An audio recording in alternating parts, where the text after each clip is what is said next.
السلام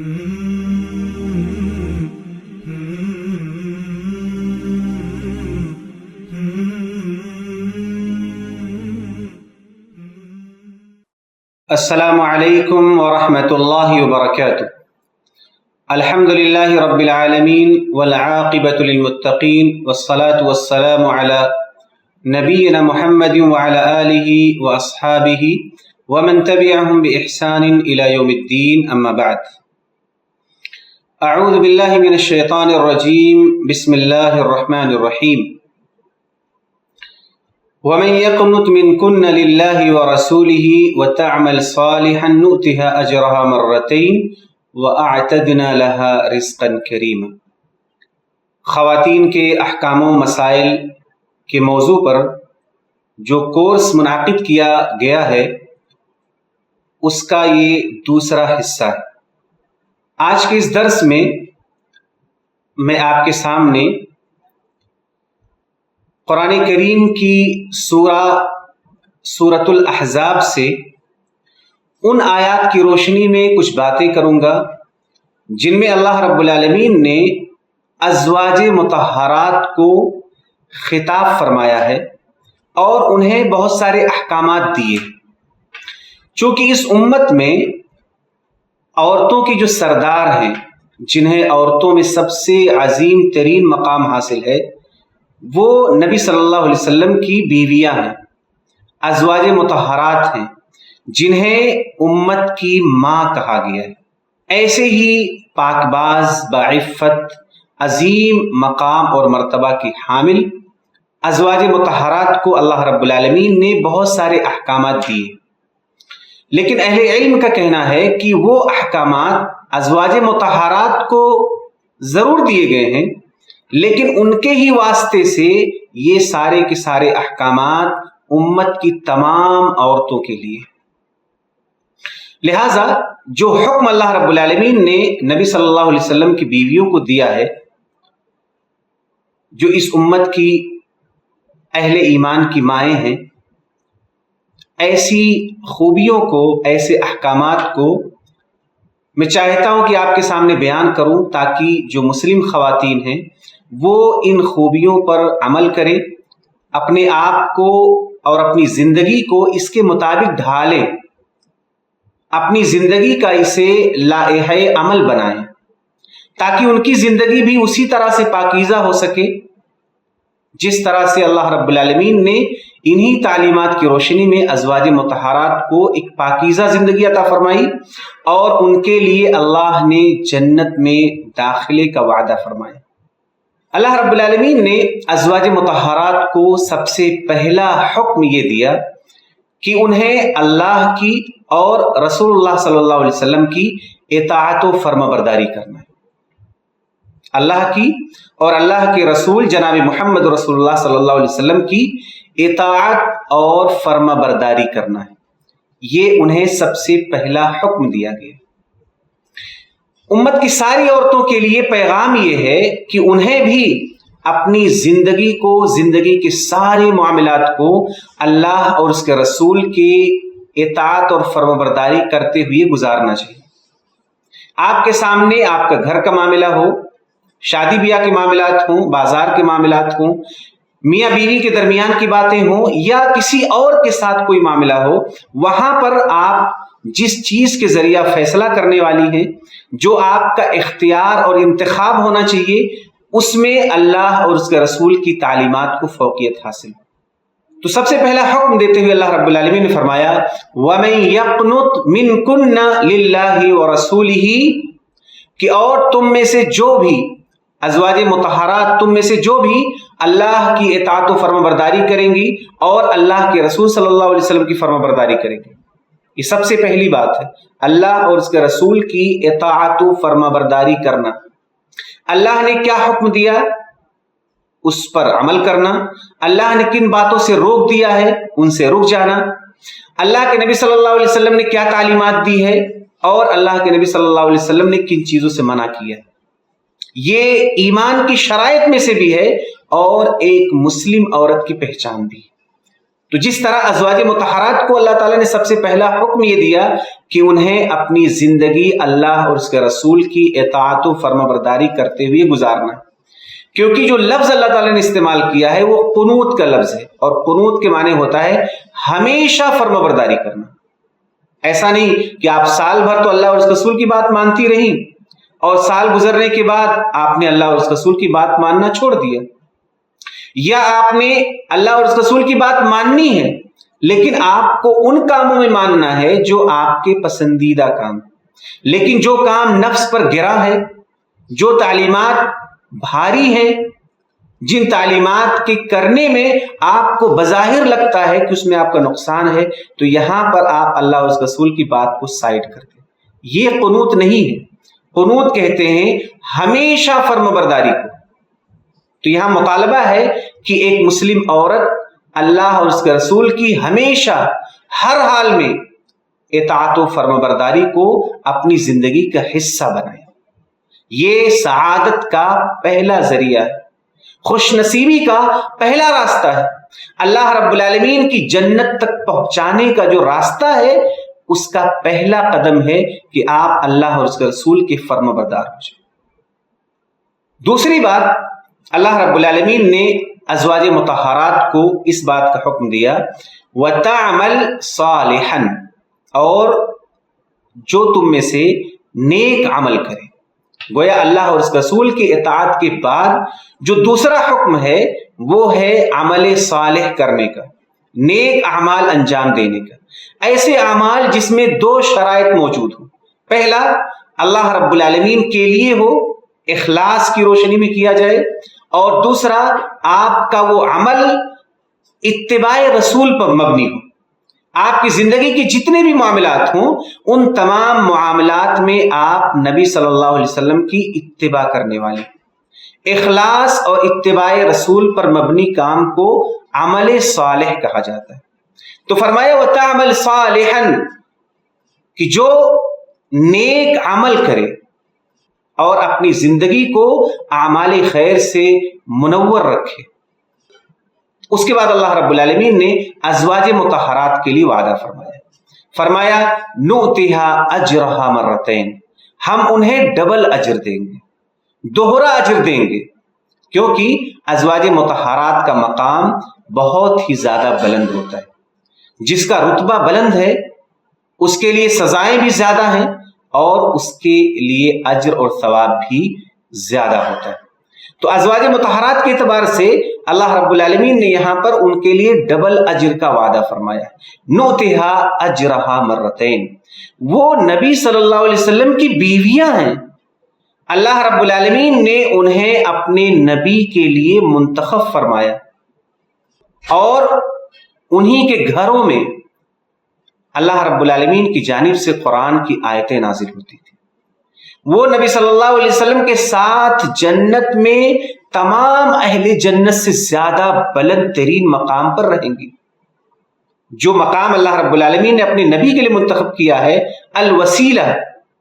وہاں پر یہ ازواج مطہرات نبی صلی اللہ علیہ وسلم کے ساتھ رہنے والی۔ تو ظاہر سی بات ہے مقام بہت زیادہ بلند ہے، اور اسی لیے اللہ رب العالمین نے ان کو یہ وعدہ فرمایا ہے کہ اگر وہ ہمیشہ اللہ اور اس رسول کی اطاعت کریں گی اور ہمیشہ اعمال صالحہ میں ان کی زندگی گزرنے والی ہے تو نُؤْتِهَا أَجْرَهَا مَرَّتَيْنِ، تو ہم انہیں دوہرا اجر عطا فرمائیں گے۔ وَأَعْتَدْنَا لَهَا رِزْقًا كَرِيمًا، اور ہم نے ان کے لیے تیار کر رکھا ہے باعزت روزی۔ مفسرین نے کہا اس سے مراد جنت ہے، یعنی اللہ رب العالمین نے ازواج مطہرات کے لیے جنت کو تیار کر رکھا ہے۔ وہ اس دنیا سے جانے کے بعد اللہ رب العالمین کے فضل اور اس کے کرم سے اللہ کے نبی صلی اللہ علیہ وسلم کے ساتھ جنت میں داخل ہوں گے۔ جو جنت ایک باعزت مقام ہے وہ اللہ رب العالمین انہیں عطا فرمائے۔ تو یہاں دو حکم جو ہے اللہ رب العالمین نے دیا، ایک ہمیشہ اطاعت و فرمانبرداری کا، اور دوسرے اعمال صالحہ سے بھرپور زندگی گزارنے، اور اس کا اجر اللہ رب العالمین نے بیان فرمایا۔ اس کے بعد اللہ رب العالمین نے ازواج مطہرات کے اس بلند ترین مقام کا جو بنیادی سبب ذکر کیا وہ ہے تقوی، یعنی یہ اللہ اور اس کے رسول کی اطاعت و فرما برداری کرنا، نیک عمل اختیار کرنا، اور اللہ کے نبی صلی اللہ علیہ وسلم کے نزدیک ان کا یہ رتبہ، اللہ کے نزدیک ان کا یہ مقام، آخرت میں ان کے لیے اتنا بڑا وعدہ، یہ سب کا جو سبب ہے وہ سبب دراصل اللہ رب العالمین کا تقوی، اللہ کا ڈر۔ جیسا کہ آپ کو اور ہم کو پتا ہے کہ اسلام میں عزت کا معیار اللہ کا تقوی ہے۔ ان اکرمکم عند اللہ اتقاکم، تم میں سے سب سے زیادہ باعزت وہ ہے جو اللہ سے سب سے زیادہ ڈرتا ہو۔ گویا تقوی یہ عزت کا معیار۔ تو یہاں بھی اللہ رب العالمین نے ازواج مطہرات کی عزت کا جو معیار متعین کیا ہے وہ تقوی ہے۔ اللہ تعالیٰ نے فرمایا یا نساء النبی لستن کاحد من النساء ان اتقیتن، کہ اے نبی صلی اللہ علیہ وسلم کی بیویاں تم دوسرے عورتوں کی طرح نہیں ہو، ان اتقیتن اگر تم تقوی اختیار کرو، یعنی تم اس دنیا میں نبی صلی اللہ علیہ وسلم کی بیوی ہو، یہ ایک بہت بڑا منصب ہے، لیکن اس منصب کے ساتھ ساتھ تقوی ہونا ضروری ہے، اور اسی تقوی کی وجہ سے اللہ رب العالمین تمہارے مقام میں، تمہاری عزت میں، تمہاری نجات میں، تمہاری فلاح میں، ہر چیز میں زبردست اضافہ فرمانے والا ہے۔ گویا عزت کا، کامیابی کا، اللہ رب العالمین کے پاس جنت پانے کا جو راز ہے، جو بنیاد ہے، وہ اللہ رب العالمین کا تقوی ہے۔ یہی معاملہ عورتوں کے ساتھ ہے جو عام امت کی عورتیں ہیں، اور یہی معاملہ ازواج مطہرات کے ساتھ بھی، کہ عزت کا جو معیار ہے وہ اللہ کا تقوی ہے۔ تو فرمایا یا نساء النبی لستن کاحد من النساء ان اتقیتن، کہ اے نبی صلی اللہ علیہ وسلم کی بیویاں تم کسی دوسرے عورتوں کی طرح نہیں ہو اگر تم اللہ رب العالمین کا تقوی اختیار کرو، بلکہ تمہارا مقام امت کی تمام عورتوں کے بالمقابل بہت ہی عظیم ہے، تمہارا مرتبہ بہت بلند ہے، لہٰذا تم تقوی اختیار کرو گی تو تمہارا مقام اور زیادہ بلند ہو جائے گا۔ گویا معلوم یہ ہوا کہ دنیا اور آخرت میں عزت پانے کا طریقہ یہ ہے کہ ایک عورت تقوی اختیار کرے۔ تقوی کیا ہے؟ تقوی کہتے ہیں اللہ رب العالمین کے خوف سے اللہ کے احکامات پر عمل کرنا، اور اللہ رب العالمین کے خوف سے اللہ رب العالمین کے حرام کردہ کاموں سے بچنا، یہ تقوی کہلاتا ہے۔ تو تقوی ازواج مطہرات کی بھی عزت کی بلندی کا سبب ہے، اور عام مسلم عورتوں کی عزت کا، بلندی کا، کامیابی کا جو راز ہے وہ تقوی ہے۔ لہٰذا ایک مسلم عورت کو تیسرا حکم دیا جا رہا ہے کہ انہیں تقوی اختیار کرنا چاہیے، انہیں اللہ کا ڈر اپنے دل میں پیدا کرنا چاہیے، انہیں ہمیشہ اس بات کا احساس ہونا چاہیے کہ اللہ رب العالمین کی نگاہیں مجھ پر ہیں اور میں اللہ کی نگرانی میں ہوں، لہٰذا ہمارے سارے اعمال، سارے اقوال، سارے خیالات، سب کچھ شریعت کی روشنی میں ہونا چاہیے۔ ہمیشہ اللہ رب العالمین کا خوف دل میں موجود رہنا چاہیے، اور خوف کی دلیل یہ ہوگی کہ آپ کے اعمال اور آپ کے اقوال اور آپ کی حرکتیں بالکل درست ہیں۔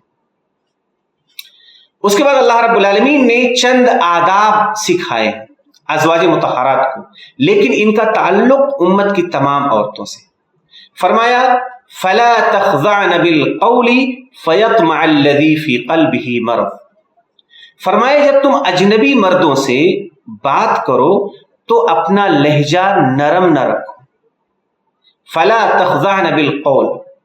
تم نرم لہجے میں بات نہ کرو، چونکہ عورت جب بہت ہی نرم انداز میں بات کرتی ہے تو اس نرم لہجے کی وجہ سے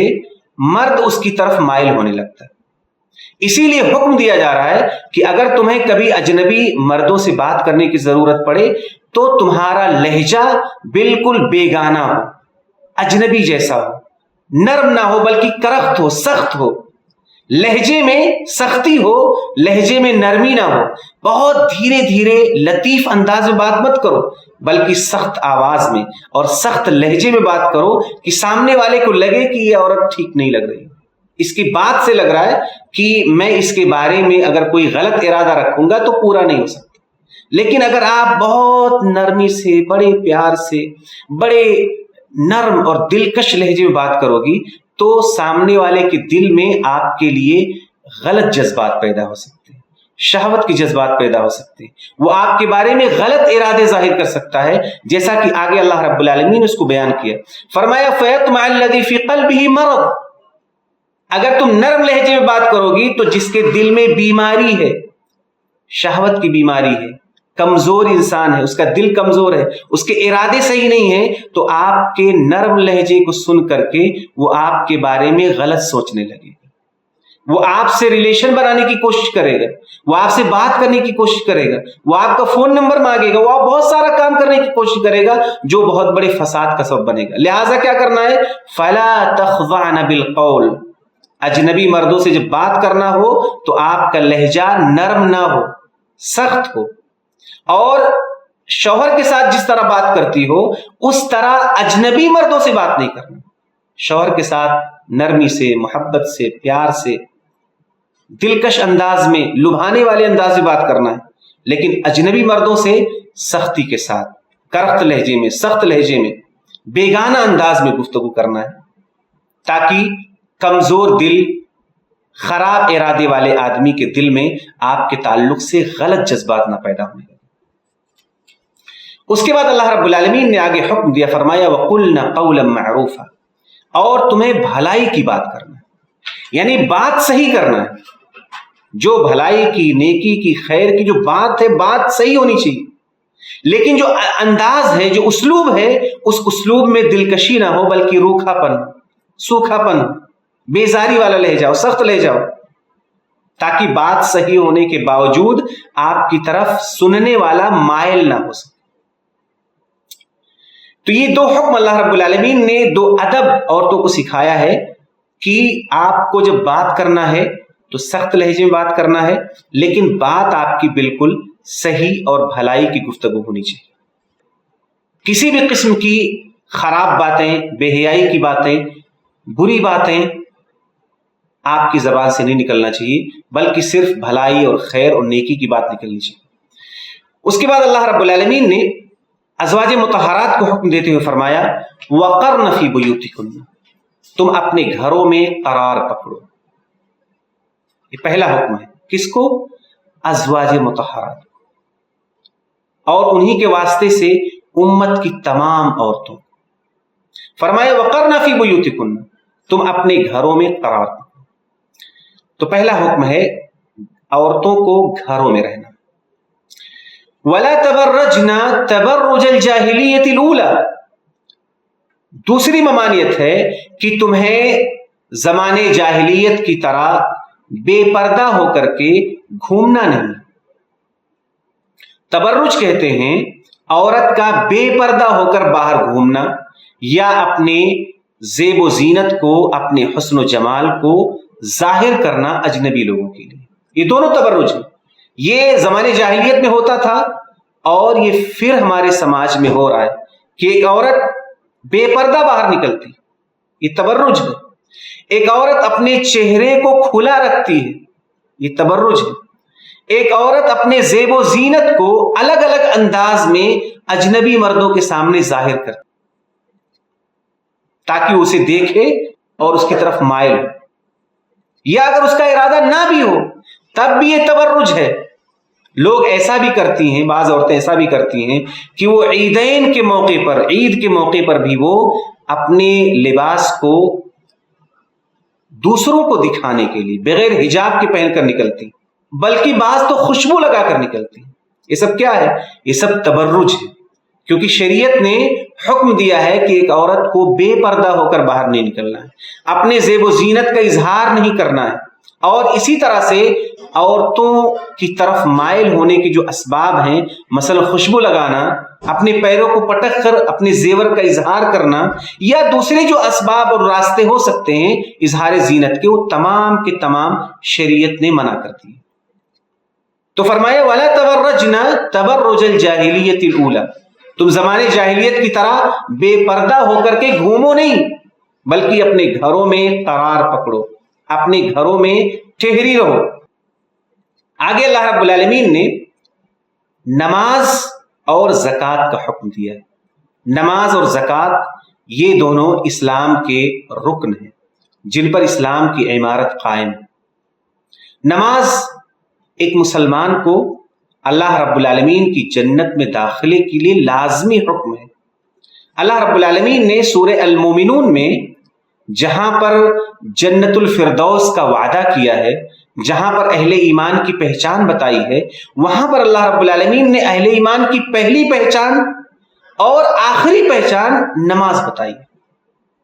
فرمایا قد افلح المومنون الذین هم فی صلاتهم خاشعون، کامیاب ہو گئے وہ مومن جو اپنی نمازوں میں خشوع اختیار کرتے ہیں، یعنی وہ اہل ایمان جو اپنی نمازوں میں اللہ سے ڈرتے ہیں، نمازوں کو پورے آداب اور شرائط کے ساتھ ادا کرتے ہیں، نماز کو پوری دل جمعی سے ادا کرتے ہیں، ایسے لوگ خشوع کے ساتھ نماز ادا کرنے والے ہیں۔ اور اس کے بعد اللہ رب العالمین نے آخر میں فرمایا والذین هم علی صلواتهم یحافظون، وہ لوگ جو اپنی نمازوں کی حفاظت کرتے ہیں۔ نماز کی حفاظت کیا ہے؟ نماز کو اس کے وقت پر ادا کرنا، پانچوں نمازوں کا ایک وقت متعین، نمازوں کو ان کے اوقات میں ادا کرنا، نمازوں کو ہمیشہ ادا کرنا اور نمازیں پوری ادا کرنا، پانچوں ٹائم اور ہمیشہ ادا کرنا، اور نماز کو اس کے آداب اور شرائط کے ساتھ ادا کرنا، رکوع مکمل کرنا، سجدہ مکمل کرنا، اطمینان سے، سکون سے، دل جمعی سے نماز ادا کرنا۔ اس کے بعد اللہ رب العالمین نے جنت کا وعدہ کیا، اولئک هم الوارثون، یہی لوگ جنت کے وارث ہیں۔ تو دیکھو جنت میں جانے کے لیے سب سے پہلی چیز ایمان ہے، اور ایمان کے بعد فوراً اللہ رب العالمین نے نماز بیان کیا، اور سارے صفات گنانے کے بعد پھر آخر میں اللہ تعالیٰ نے نماز ہی کا ذکر کیا۔ گویا جنت میں داخلے کے لیے نماز لازم ہے۔ اگر آپ نماز نہیں پڑھتے تو آپ کو فوراً اللہ سے توبہ کرنا ہے، معافی مانگنا ہے، اور اپنے آپ کو نمازی بنانا ہے اگر آپ کو واقعی جنت کی تلاش ہے۔ تو اللہ رب العالمین نے ازواج مطہرات کو اور امت کی ساری عورتوں کو حکم دیا کہ انہیں نماز ادا کرنا۔ نماز کسی بھی حال میں، الا کہ کوئی عذر ہو، نماز کسی بھی حال میں معاف نہیں، لہٰذا نماز ادا کریں۔ جس طرح اللہ رب العالمین نے ازواج مطہرات کو نماز کا حکم دیا، ساری امت کی عورتوں پر لازم ہے کہ وہ اپنے آپ کو نمازی بنائیں اگر انہیں اللہ کی جنت میں داخل ہو۔ وَآتِينَ الزَّكَاةَ، اور زکوٰۃ ادا کرو۔ سماج کی عورتیں ہیں جن کے پاس زیورات ہیں، ان کے پاس زیور ہے، جو زیور نصاب کو پہنچتا ہے، زکوٰۃ ان کے اوپر فرض ہے، لیکن وہ خود زکوٰۃ ادا نہیں کرتی، وہ شوہر سے ادا کرواتی ہیں، یا پھر وہ زکوٰۃ ہی ادا نہیں کرتی۔ یہ زکوٰۃ ادا نہ کرنا بہت بڑا جرم ہے، اور اس جرم کی سزا آخرت میں اللہ رب العالمین نے بہت ہی سخت متعین فرمائی۔ لہٰذا آپ اللہ رب العالمین کے حکم زکوٰۃ پر عمل کریں، اور آپ کا زیور اور آپ کا مال اگر نصاب کو پہنچ رہا ہے تو کسی بھی حال میں آپ اپنے پاس اس مال کو بنا زکوٰۃ ادا کیے رکھیں، لازم زکوٰۃ ادا کریں۔ اس کے بعد اللہ رب العالمین نے فرمایا وَأَطِعْنَا اللَّهَ وَرَسُولَهُ، اللہ کی اطاعت کریں اور رسول کی اطاعت کریں۔ اور عورت کی سب سے بڑی خوبی، سب سے بڑی خوبی یہ ہے کہ وہ فرما بردار، بات ماننے والی۔ جب بچپن میں ہو تو وہ والدین کی بات مانے،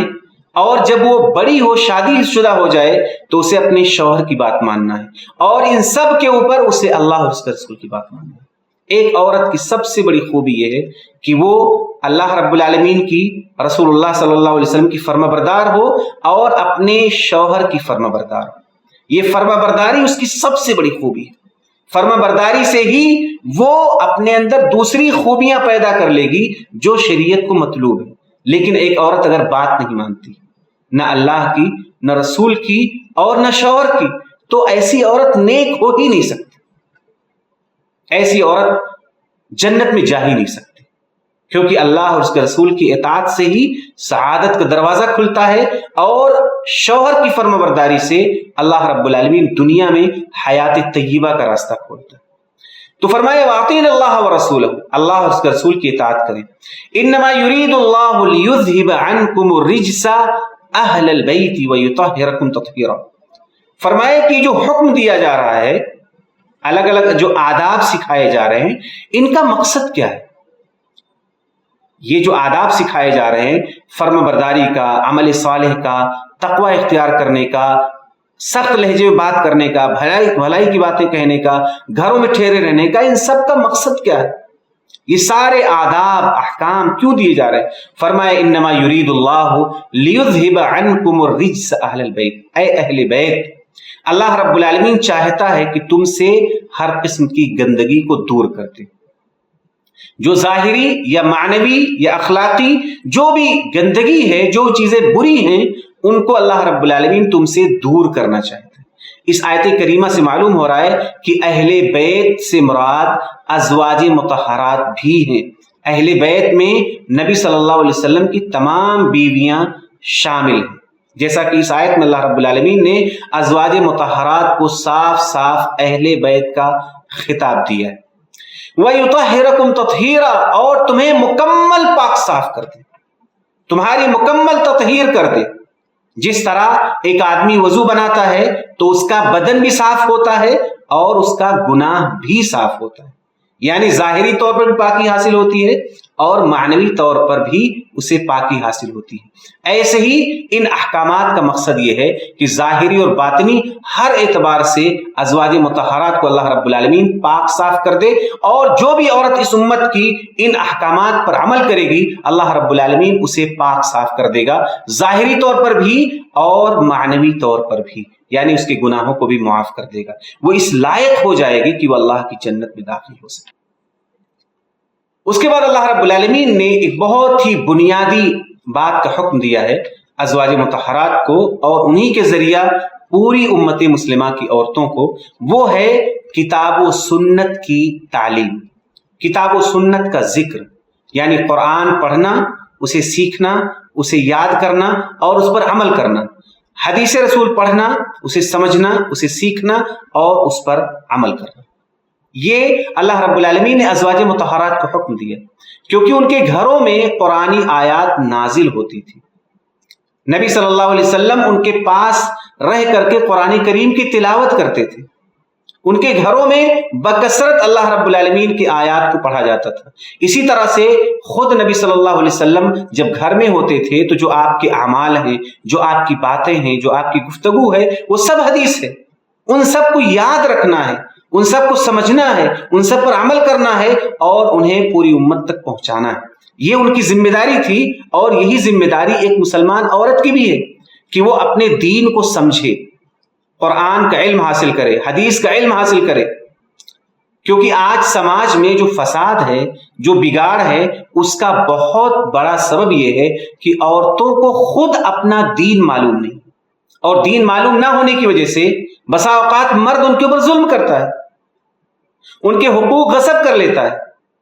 اور عورت جہالت کی وجہ سے، لاعلمی کی وجہ سے مظلوم اور مقہور بنی ہوئی یہ سمجھتی ہے کہ میں مسلمان ہوں اس لیے میرے ساتھ ایسا ہو رہا ہے، بلکہ معاملہ یہ ہے کہ آپ اسلام کو نہیں جانتی اس لیے ایسا ہو رہا ہے۔ اللہ رب العالمین نے حکم دیا وَاذْكُرْنَ مَا يُتْلَى فِي بُيُوتِكُنَّ مِنْ آیَاتِ اللَّهِ وَالْحِکْمَةِ، اور یاد کرو ان چیزوں کو جس کی تلاوت کی جاتی ہے تمہارے گھر میں اللہ رب العالمین کی آیتوں میں سے، یعنی اللہ رب العالمین کی جو آیات آپ کے گھروں میں تلاوت کی جاتی ہے، جو آیتیں نازل ہوتی ہیں، نبی صلی اللہ علیہ وسلم پڑھتے ہیں، سکھاتے ہیں، ان آیتوں کو یاد کرو، ان آیتوں کو یاد رکھو، ان کے احکامات کو یاد رکھو، ان پر عمل کو یاد رکھو۔ والحکمہ، اور حکمت سے مراد حدیث رسول ہے، نبی صلی اللہ علیہ وسلم کی باتیں، نبی صلی اللہ علیہ وسلم کے اقوال، نبی صلی اللہ علیہ وسلم کے افعال، نبی صلی اللہ علیہ وسلم کی صفات، آپ کے تعلق سے جو حکمت اور دانائی کی باتیں ہیں انہیں بھی یاد رکھو، اور جو آیتیں پڑھی جاتی ہیں انہیں بھی یاد رکھو۔ ایک مسلم عورت کے لیے اس میں پیغام یہی ہے کہ وہ بھی اپنے آپ کو علم سے جوڑے، جیسا کہ نبی صلی اللہ علیہ وسلم نے فرمایا طلب العلم فریضۃ علی کل مسلم، کہ ہر مسلمان عورت پر علم حاصل کرنا فرض ہے، ہر عورت پر، ہر مسلمان پر، چاہے وہ عورت ہو یا مرد ہو، اسے علم حاصل کرنا فرض ہے۔ یہ فریضہ وہی ہے جس سے ایک مسلمان عورت یہ سمجھ سکے کہ میں کیا ہوں، میری ذمہ داری کیا ہے، نیک عورت کہتے کس کو ہیں، اسے کس طرح زندگی گزارنا ہے، ان کو کیسے اعمال کرنے ہیں تاکہ وہ اللہ کی جنت کو پا سکے، اللہ کی رضا کو پا سکے، اللہ کی مغفرت کو پا سکے۔ یہ ساری باتیں آپ کو کہاں سے معلوم ہوں گی؟ جب آپ کتاب و سنت کا علم حاصل کریں گی تو آپ کو پتہ چلے گا۔ تو اللہ نے ازواج مطہرات کو اس کا حکم دیا اور ازواج مطہرات نے اس کو اچھی طرح سے پورا کیا۔ آج ہمارے پاس جو حدیثیں موجود ہیں نبی صلی اللہ علیہ وسلم کے گھر سے متعلق، آپ کے گھریلو معاملات جو ہمارے سامنے آئے ہیں، وہ کہاں سے آئے؟ انہی ازواج مطہرات نے ان اعمال کو، ان اقوال کو، ان باتوں کو یاد کیا اور انہیں امت تک پہنچایا، اور یہ اس لیے پہنچایا تاکہ آپ بھی اسے سمجھیں۔ حضرت عائشہ رضی اللہ تعالیٰ عنہ کیا فرماتی ہیں؟ نعم النساء نساء الانصار، انصار کی عورتیں کتنی بہترین عورتیں۔ کیوں؟ کیونکہ وہ عورتیں مسائل پوچھتی ہیں اور انہیں مسئلہ پوچھنے میں حیا نہیں آتی۔ حیا کی وجہ سے وہ مسائل پوچھنے سے رکتی نہیں ہیں، بلکہ حیا کے باوجود وہ اپنے دین کے مسائل کو پوچھتی ہیں، سیکھتی ہیں، اس پر عمل کرتی ہیں۔ گویا ایک عورت کا کمال یہ ہے کہ وہ اپنے آپ کو بہتر بنانے کے لیے اللہ کے دین کا علم حاصل کرے، خاص کر وہ علم جس سے وہ ایک اچھی، نیک، صالح عورت بن کر اس دنیا میں زندگی گزار سکے۔ اتنا علم حاصل کرنا ضروری۔ اس کے بعد اللہ رب العالمین نے اپنی دو صفتیں بیان فرمائی۔ ایک یہ، ان اللہ کان لطیفا خبیرا، بے شک اللہ رب العالمین لطیف ہے، مہربان ہے۔ گویا ان دو صفتوں کے ذکر کرنے کو اگر آپ غور کریں گے تو آپ کو پتہ چلے گا کہ اللہ رب العالمین کے لطف اور کرم کو ہم یہ سمجھتے ہیں کہ اللہ تعالیٰ آپ کو اگر مال دے دے، اللہ تعالیٰ آپ کو حسن دے دے، تب آپ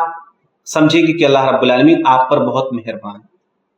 لیکن یہاں پر لطیف کا اسم لا کر کے اللہ رب العالمین یہ اشارہ کیا ہے کہ یہ ساری تعلیمات،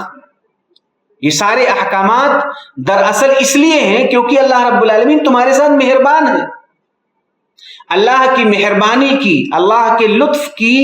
دلیل یہ ہے کہ اللہ تعالیٰ چاہتا ہے کہ تم اس طرح نیک بن کر زندگی گزارو کہ اللہ کی جنت میں داخل ہو سکو۔ تو یہ جو احکامات ہیں، ان تمام احکامات کا سبب اللہ رب العالمین کا لطف ہے، اللہ کی مہربانی ہے، اللہ کا کرم ہے، اللہ کا آپ کے ساتھ پیار ہے کہ وہ تمہیں اس طرح کی تعلیمات دے رہا ہے جن تعلیمات سے تم ظاہری اور باطنی طور پر پاک صاف ہو جاؤ۔ لہٰذا آپ کو صرف یہ نہیں سمجھنا ہے کہ آپ کو جب ظاہری اور دنیا کی چیزیں ملیں گی تبھی آپ پر اللہ تعالیٰ مہربان ہے۔ ایک آدمی کی روزی بڑھ جاتی ہے تو کہتا ہے دیکھو اللہ تعالیٰ مجھ پر بڑا مہربان ہے۔ ایک آدمی شفایاب ہو جاتا ہے تو سمجھتا ہے اللہ تعالیٰ کا بہت کرم ہے۔ بالکل اللہ رب العالمین کی محبت اور اس کے لطف کی دلیل ہے، لیکن اس سے بڑھ کر اللہ رب العالمین کا لطف اور کرم یہ ہے، اللہ رب العالمین کی مہربانی یہ ہے کہ اس نے رسول بھیجا، اس نے قرآن نازل کیا اور قرآن کے ذریعہ ہمیں ایسے احکامات دیے ہیں، ایسی تعلیمات پیش کی ہیں جن پر عمل کر کے ہم ایک پاکیزہ زندگی اس دنیا میں گزار سکتے ہیں، اور انہی تعلیمات پر عمل کر کے ہم ہمیشہ کی جنتی زندگی حاصل کر سکتے ہیں۔ تو یہ اللہ رب العالمین کا ہم پر بہت بڑا لطف اور بہت بڑی مہربانی۔ دوسری صفت اللہ رب العالمین بیان فرمائی، وہ خبیر۔ خبیر کا معنی یہ ہے کہ اللہ رب العالمین تمہارے سارے معاملات کو پوری گہرائی سے جانتا ہے۔ جب تم تھے، جب تم ہو، جب تم نہیں رہو گے، یہاں پر سارے ماضی، حال، مستقبل کا پورا تفصیلی معاملہ اللہ رب العالمین کو پتا ہے۔ تو اس میں دو باتیں، اگر سامنے والے کو پتا ہے اور آپ اچھے ہیں تو آپ کو ڈرنے کی ضرورت نہیں بلکہ خوشی کی ضرورت ہے کہ آپ کے سارے اعمال محفوظ ہیں، اور ان سارے اعمال کا بدلہ اور اس کا انعام اللہ رب العالمین آپ کو ضرور دے گا، کیونکہ اللہ تعالیٰ کو سب پتا ہے۔ اگر آپ نمازیں پڑھتے ہیں، روزہ رکھتے ہیں، یہاں پر جو احکامات دیے گئے سارے احکامات پر عمل کرتے ہیں، تو اللہ رب العالمین کی یہ صفت آپ کے لیے بشارت ہے کہ آپ کو ڈرنے کی ضرورت نہیں ہے، بلکہ آپ کے ہر عمل کا علم اللہ رب العالمین کو ہے، اور اللہ تعالیٰ آپ کو اس کا بدلہ بھی عطا فرمانے والا ہے۔ اور دوسرا پہلو یہ ہے کہ اگر آپ برے ہیں، آپ ان احکامات کو پورا نہیں کرتے، آپ خیانت کرتے ہیں، تب آپ کو ڈرنا چاہیے کہ اللہ رب العالمین آپ کے سارے معاملات سے پوری طرح باخبر ہے، اور اس کی جو سزا ہے وہ سزا دینے کے لیے اللہ رب العالمین قدرت بھی رکھتا ہے۔ لہٰذا ایسے لوگوں کے دلوں میں اللہ رب العالمین کا ڈر آنا چاہیے۔ اس لیے اللہ رب العالمین نے دونوں صفت یہاں ذکر کی، ان اللہ کان لطیفا خبیرا، اللہ تعالیٰ مہربان ہے، اور اس کی مہربانی یہ ہے کہ اس نے یہ احکامات تمہیں دیے جن پر عمل کر کے تم ایک پاکیزہ انسان بن سکو اور اللہ کی جنت میں داخل ہو سکو۔ اور اللہ رب العالمین خبیر ہے، اللہ تعالیٰ کو پتا ہے تمہارے سارے نیک اعمال کا علم اس کو ہے، وہ ان نیک اعمال پر تمہیں بدلہ عطا فرمانے والا ہے۔ اور اگر تم نے غلطی کی، تم نے گناہ کیا، تم نے ان احکامات کی مخالفت کی، تو اللہ رب العالمین کو پتا ہے تمہیں ڈرنا چاہیے۔ لہٰذا ہم سب کو چاہیے، خاص کر امت کی جو مسلم خواتین ہیں، انہیں چاہیے کہ ازواج مطہرات کو خطاب کر کے دیے ہوئے یہ احکامات ان کے لیے بھی ہیں، اور انہیں چاہیے کہ اپنی زندگی میں ان اعمال کو داخل کریں اور ان اعمال پر پوری طرح پوری امانت داری کے ساتھ عمل کریں، اور اللہ رب العالمین سے پھر امید رکھیں۔ اللہ رب العالمین نے ان کے لیے ایسی جنتیں تیار کر رکھی ہیں جن جنتوں کا ہم اور آپ تصور نہیں کر سکتے۔ ایک حدیث میں کہا گیا ہے کہ جو عورت جنت میں داخل ہوگی، اس کے سر پر جو دوپٹہ ہے، وہ دوپٹہ اس قدر قیمتی ہے کہ دنیا اور دنیا کے سارے خزانے اگر خرچ کر دیے جائیں تب بھی اتنا قیمتی دوپٹہ خریدنا ممکن نہیں۔ پوری دنیا اور اس کا سارا مال اور دولت خرچ کر دیا جائے تو جنتی عورت کے سر کا دوپٹہ پھر بھی اس سے زیادہ قیمتی اور بہتر ہوگا۔ تو ایک عورت جو اس دنیا میں موجود ہے، جہاں پر اسے بہت ساری مشکلات کا سامنا ہے، اگر وہ چاہتی ہے کہ مرنے کے بعد اسے ایسے ہی عالی شان، آرام کی، عزت کی، خیر کی زندگی نصیب ہو اور وہ اللہ کی جنت میں داخل ہو، تو انہیں چاہیے کہ وہ ازواج مطہرات کو دیے ہوئے ان احکامات کی روشنی میں زندگی گزاریں اور اللہ سے امید رکھیں کہ اللہ رب العالمین بندوں کے اعمال اور ان کے اخلاق اور ان کے کردار کو اسلامی تعلیمات پر عمل کرنے کے اجر کو ضائع نہیں کرتا، بلکہ اللہ رب العالمین بہت ہی لطیف ہے، بہت ہی مہربان ہے، بہت ہی باخبر ہے، وہ آپ کے سارے اعمال کا علم رکھتا ہے۔ آپ امید رکھیں، اللہ رب العالمین آپ کو ضرور بے ضرور اپنی جنت میں داخل فرمائے۔ لہٰذا ہم سب کو چاہیے کہ ہم اور آپ اپنے آپ کو کتاب و سنت کی روشنی میں زندگی گزارنے والا انسان بنائیں، اور خاص کر مسلم خواتین اپنی زندگی کے سارے احوال میں ازواج مطہرات کی طرف نظر کریں اور دیکھیں کہ حضرت عائشہ رضی اللہ تعالیٰ عنہ، حضرت خدیجہ رضی اللہ تعالیٰ عنہ، اس کے علاوہ جو دوسری ازواج مطہرات ہیں، انہوں نے اپنی زندگی اس دنیا میں نبی صلی اللہ علیہ وسلم کے ساتھ رہ کر کے کس طرح سے گزاری ہے، تاکہ وہ اسی کی روشنی میں اپنی زندگی کی بھی اصلاح کر سکے۔ اللہ رب العالمین سے میں دعا کرتا ہوں کہ اللہ تعالی ہم سب لوگوں کو دین اسلام پر عمل کرنے کی توفیق عطا فرما، قرآن کی تعلیمات پر عمل کرنے کی توفیق عطا فرما، آمین۔ السلام علیکم ورحمۃ اللہ وبرکاتہ۔